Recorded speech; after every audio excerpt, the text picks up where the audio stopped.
시험은 언제 있는 건가요? 보통 매년 6월쯤에 있는 걸로 아는데 저희 때는 코로나 때문에 2개월이 연장돼서 8월에 시험을 치렀습니다. 현역으로 따져서는 고3 6월에 있는 네. 거죠? 네. 그러면 결과는 언제 나오겠나요? 1차 필기 시험 결과가 9월 초쯤에 나왔던 것 같고 면접의 결과가 10월 후반쯤에 나왔던 것 같습니다. 면접은 몇 월 달에 보나요? 면접은 9월 후반에 봤습니다. 면접 결과가 10월 말에 나오고 완전 찐 최종으로는 1월에 나왔습니다. 그럼 면접 결과가 거의 최종이라고 봐도 상관없는 건가요? 네, 떨어지는 경우는 거의 없다고 들었습니다. 그러면 실제 시험 봤을 때 당일에 어떠셨어요? 예상대로의 성적이 나오셨나요? 일단 딱히 긴장되거나 하진 않았고 시험을 봤는데 물리랑 수학 과목이 굉장히 예상보다 쉬웠어서 좀 허무했던 기억이 있습니다. 저 같은 경우에는 이 문제를 보고 오늘 정말 쉽게 나왔다라고 생각을 했는데 종치기 직전에 제 계산 실수를 발견해서 그 대문항 중에 소문항 두세 개 정도 이제 연결된 문제라서 날렸는데 그럼에도 크게 성적엔 문제가 없었던 것 같습니다. 문부성 장학생 조건으로 들어가게 되면은 학교를 쉬거나 교환학생을 가거나 이런 게 안 된다고 들었는데 실제로 어떤가요? 학교랑 학부마다 결국 다르겠지만 웬만하면은 중간에 휴학을 하거나 하는 게 장학생이라는 게 되게 좋은 제도인 건 맞는데 단점이 혹시 있다면 어떤 게 있을까요? 아무래도 예비교육이 1년 있다 보니까 다른 사람들에 비해 대학을 1년 늦게 들어간다는 단점이 있습니다. 또 특정 사립대학을 목표로 하고 있다면 그 대학에 진학할 수 없다는 점이 단점이 될 것 같습니다. 장학생이 되면은 어떤 제한이나 뭔가 룰 같은 게 혹시 적용이 되나요? 일단 행실을 좀 바르게 해야 되고요. 또 뭐가 다 있지? 그런 거 아닌가요? 어떻게 바르게 해야 되나요? 불법적인 일을 저지르지 않으면 학교 휴학을 하면은 장학금 끊기는 것 같고 그것 때문에 군휴학 같은 것도 좀 안 되고 매달 초에 일본에 있어서 그거를 장학금 사인을 해야 장학금이 들어오거든요. 장학금 사인도 대리 사인을 하면은 바로 아마 장학금이 끊기거나 퇴학을 당합니다. 한 친구도 해준 네. 친구도 만약에 유급을 하거나 좀 더 다니게 되면 어떻게 되나요? 유급을 한 경우 그 4학년 때까지만 장학금을 주고 결국 1년 더 다니는 거는 본인의 돈으로 생활을 해야 합니다. 이과 학생들의 경우 대학원도 생각하는 학생들이 많을 것 같은데 졸업하고 대학원까지도 혹시 지원을 해주거나 하는 제도가 있나요? 문부상의 경우 아마 그 배정받은 학교에 대해서 대학원까지 지원을 성적순인가? 고멘. 문부상은 대학원도 지원을 해주는데 그게 성적 상위 몇 %만 지원을 해주는지 아니면 그냥 무상으로 지원을 해주는지 그것까지는 아직 잘 모르겠습니다. 그럼 그 학교에 대학원까지 가야지 지원을 해주는 건가요? 다른 학교로 가도 괜찮은 건가요? 다른 학교로 가면은 지원이 아마 끊기는 걸로 알고 있습니다. 생활비도 지원을 받고 있는 거죠? 네, 집을 주거나 하는 건 아니고 네. 생활비는 얼마나 나오나요? 생활비는 한 달에 12만 원 나옵니다. 비행기 값 이런 것도 준다고 하는데 맞나요? 처음 일본 도일할 때랑 마지막도 지원해줘요. 대학 졸업하고 4년 후에 한번 한국으로 돌아올 때까지 지원을 해줍니다.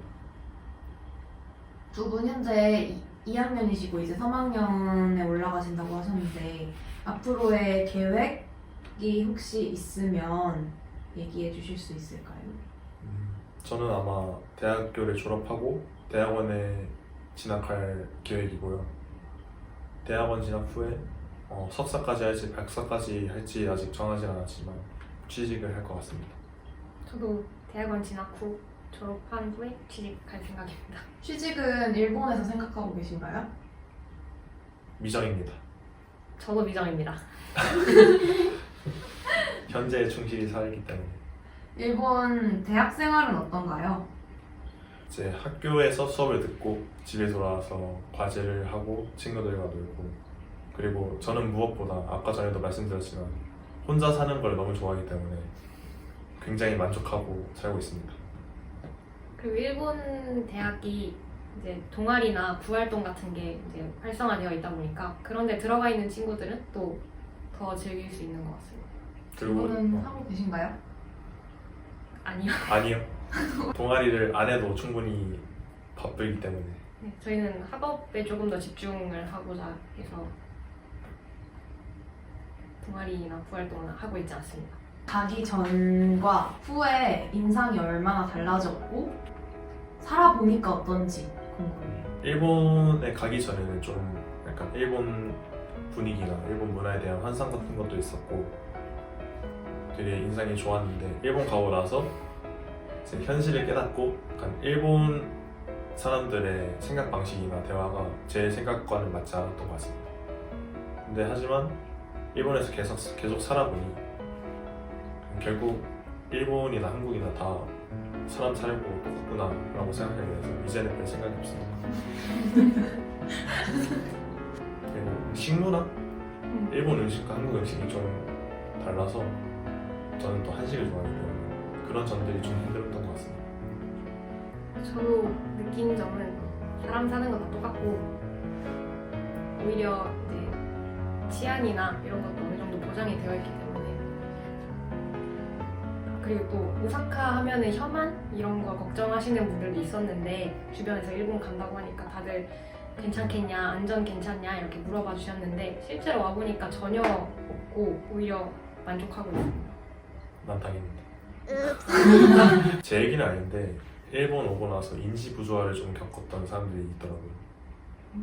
저도 자세히 모르는 그냥 뭔가 내가 생각했던 일본이 아니라면서 아, 우울증까지는 아닌데 중간에 약간 히키코모리가 되어버린다든지, 중간에 교환 유학 온 사람은 교환 유학을 빨리 그냥 그만두고 다시 한국으로 돌아가 버린다든지. 사실 일본뿐만이 아니라 살아보는 것과 여행은 너무 다른 거고, 근데 또 도쿄에 가는 거랑 오사카에 가는 거랑, 근데 실제로 오사카는 어떤가요? 저희 대학이 약간 오사카 시내가 아니라 외곽에 위치해 있어서 이제 딱 오사카에서 떠오르는 그런 이미지와는 조금 거리가 있는데,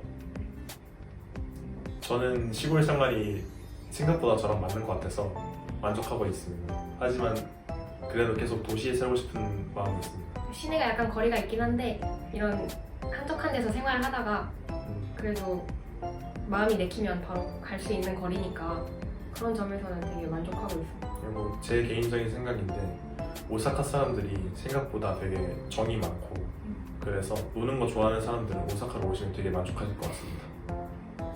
맞는 말인 것 같습니다. 감사합니다.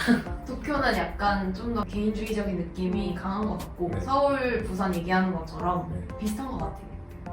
오사카에서 도쿄를 간 사람들은 오사카가 그립다고 말하고, 도쿄에서 오사카로 온 사람들은 도쿄는 너무 차가웠다, 오사카가 좀 더 정이 많다 이라고 말씀하시는 분들도 많아요. 그럼 아무래도 한국인 성격? 약간 좀 솔직하고 적극적인 성격인 사람들은 오사카가 조금 더 맞을 수 있겠다라는 네. 말씀이신 거죠.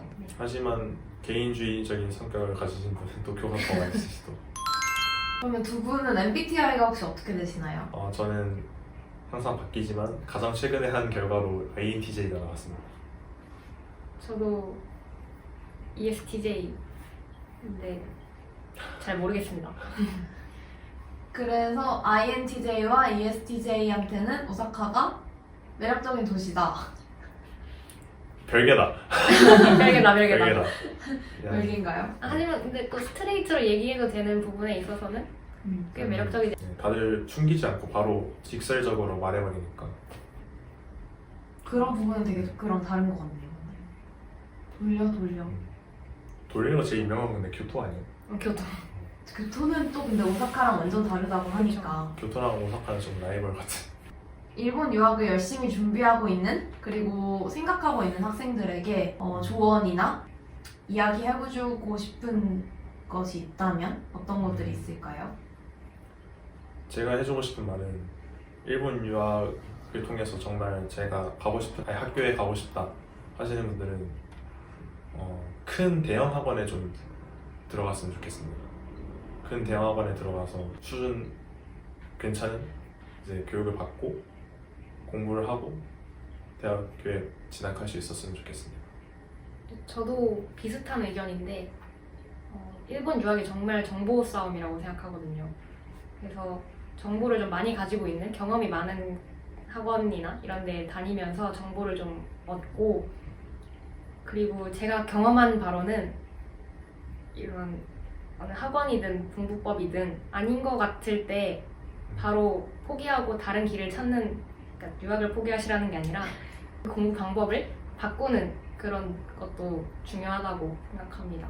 그리고 대형 학원을 가고 싶어도 금전적인 문제 때문에 대형 학원에 못 가는 학생들이 굉장히 많은데, 그런 거는 물론 안 된다면 어쩔 수 없지만 만약에 부모님께 좀 양해를 구하고 그런 금전적인 문제를 해결할 수 있으면 잘 부모님을 설득해서 해결하는 게 좋다고 생각합니다. 장기적으로 보면 이제 학비도 받고 생활비도 받으니까 그걸 위한 투자라고 생각하시면 조금 편할 것 같습니다. 학원 얘기가 나와서 그 학원 수업을 매일 가셨나요?